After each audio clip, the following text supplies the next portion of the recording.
Hello and welcome to LG's step-by-step guide on how to turn the chimes on and off for your LG washing machine.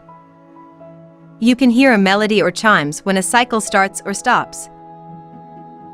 When you adjust the settings on the control panel or whenever you turn the washer on or off.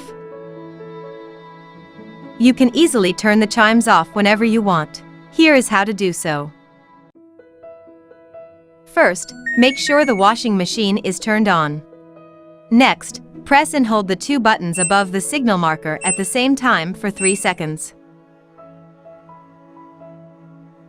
When you want to turn the sounds back on, simply press and hold the two buttons above the signal marker again at the same time for 3 seconds.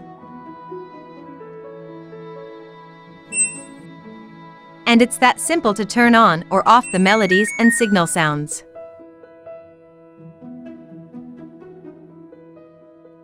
Thank you for using LG washing machines.